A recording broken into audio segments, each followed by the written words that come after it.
Hello everybody and welcome back to The Pepper Collector. I am your host, JT Bear, and in this particular episode we're going to be taking a look at a new pepper to my collection, and not necessarily a hotter pepper, but I have finally started growing some Poblano peppers. Let's take a look. So here we have the Poblano pepper. A nice looking plant. Good and sturdy, that's for darn sure. Now this is a plant that I suspect would do considerably better in a larger container. Here we have the current shrine Poblano pepper, which as you can see needs to be probably switched out for the one beside it here. Much nicer looking specimen, I think. But either way, this poor thing desperately needs to be transplanted. But it does prove that it will struggle and survive in a very small containers. I mean, that's not much bigger than my fist, really. So props to this plant for survivability, and it's even putting on, fruit in these extreme conditions.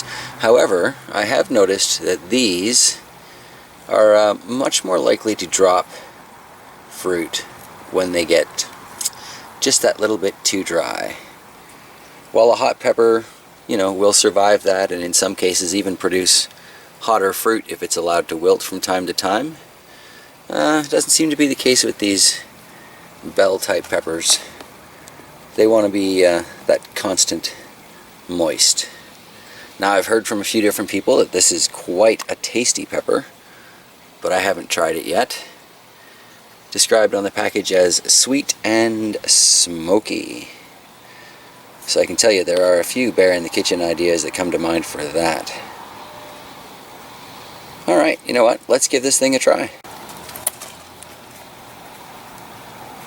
Right off the plant, does it get much fresher than that? Alright, give this a classic inside of the shirt polish off to clean it, and let's find out.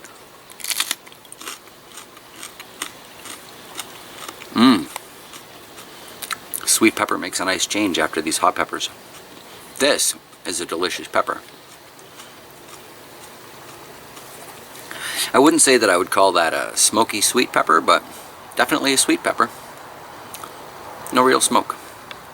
Let's take a look at the flesh and the seed count. So this is something of a thin-walled pepper.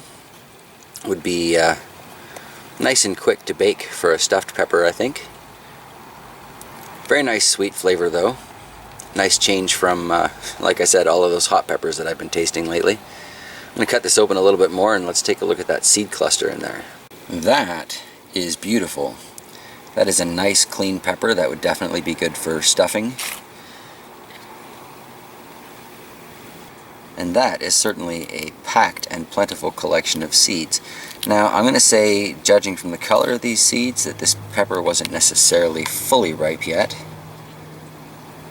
So perhaps I missed out on some of the subtle nuances of the flavor. But this is still a delicious pepper. And I will be growing these again in the future. Alright everybody, thanks for joining along in this little look at these Poblano or Ancho peppers. I'm very glad to have them in the collection. And very glad you joined me. Have yourselves a fantastic day, everybody.